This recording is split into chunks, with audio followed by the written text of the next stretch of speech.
Onblast DVD, digital madness for the masses. GLA Dose $sign Eastside, Glasses Malone, aka Glass House, aka Mash Your Bitch Out. What's up? You already know, Onblast. It's really been like a 14, 15 month process from last year to this year. My DJ Head enlightened me totally different. Tommy and Jimmy, my engineers, Tommy Guns, Jim Nays, and Peru, they taught me sonics and explained to me how frequencies have a lot to do with this. My boy Salas, Brian Salas, he as we studied different ways people marketed albums, he kind of really enlightened me on the correct way of how to market an idea. Or like some ideas that I viewed in the past, like when I put out East Side or maybe Fuck Your Hood or certain songs, like the mistakes I might have made at promoting it. So really all the jewels, even my young producers who actually produce like 80% of the albums, the Dream Team, Imani Star and Magnif, they even though them dudes is 21 and 22, they enlightened me like with production so I can understand how certain basses and 808 and drums don't match. And like it's been a hell of a year and a half, I'll tell you the truth. So all of the enlightenment and all of the game and the gems have came from the people that's around me every day. And like I'm blessed to have them people around me every day, because really nobody on the outside they ain't telling them niggas shit. They not trying to really enlighten a nigga like that. They give you gems here and there, but they not trying to. The expression of the game is to be sold, not told, is dead on in this rap shit. So, in fairness, fate just pushed everything as far as the branding name change and the actual label name change.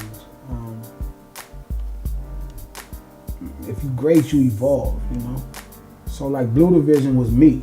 It didn't represent my guys. It represented me. I was with the gang. It was all Bloods, Face, shout out to Face, because, 4 Cent, without them, Black Tone, rest in peace from Town, I wouldn't have a shot, but it was all Bloods. It was all Red Rags. It was all Pyrus. It was Red Rags. And I was going places with them, and everybody thought, I was from 7, I'm from 117th Street West, so I let niggas know this was Crip, but I was doing it in a way that was classy. So I would say Blue Division.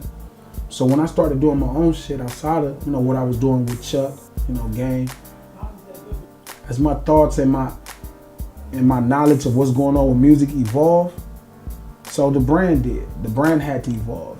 I was no longer a Crip rapping with Game. I was no longer a Crip that started with the game. I became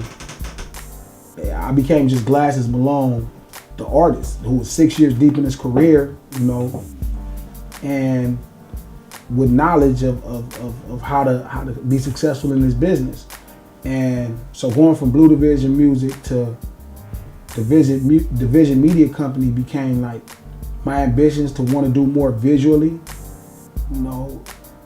me wanting to take on more responsible roles as far as what I was doing with my career, not only MCing, like I was just going there and rapping first. People would send me beats. Now I'm sitting with the Dream Team and Tommy and Jimmy and Peru and Head and telling them this is how I want this beat to sound.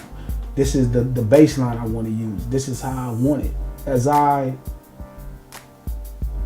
embrace more roles, I feel like the brand needed to evolve because I evolved. So hence from Blue Division just being Glasses, Low from 7th Street finally rapping and fucking with Circle for the Red Rags to becoming Glasses Malone, the brand who understands what's going on with music, period, and so my brand evolved with it. Taking on all of those roles is no joke. When Dr. Dre was doing it, he had Eazy-E and Jerry Heller. Then he went to Death Row and he had Suge Knight and somebody else. And then when he went to Aftermath, when he started Aftermath, he had Jimmy Iovine and Curtis,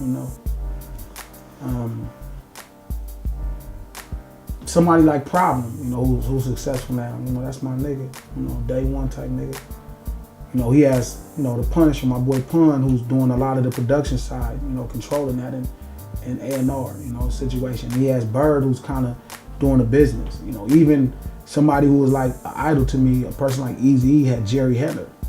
And he had Jerry Heller to conduct a lot of the day-to-day, and he had Dr. Dre to help with the production of the music. I've decided to really become all of those people at once. So it's scary, and you know, I mean, a lot of times I dream, I wake up like, damn, I'm not gonna be successful. I'm taking on too many roles. I don't want to take on all of the roles. I just, like I said, this is my 6 years in this is my 6th year in this business. 6 years, you know. I don't know how successful I'm gonna be. I don't feel as confident as I need to, but at the end of the day, man, shit is like these niggas in the Matrix, man. I'm a programmer, dog, at this point in my life, so we'll see. I'll drop this new shit, we'll see what niggas saying.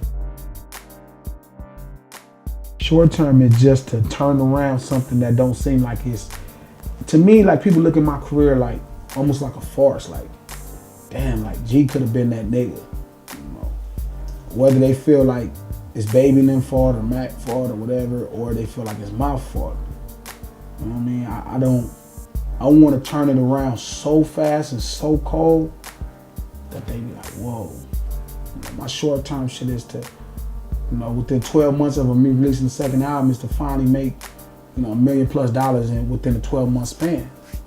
That's really my only short-term goal. Said everything else is happening, so that's the only one that I'm really trying to plan for. GLA Dose $ Eastside in this whole class house, she already know, man. And you just got the truth, straight up, tell you. That's all I do, man. On blast, just like that, fool. On blast, boom, boom, pow. If it's not on blast, it's not official. On blast.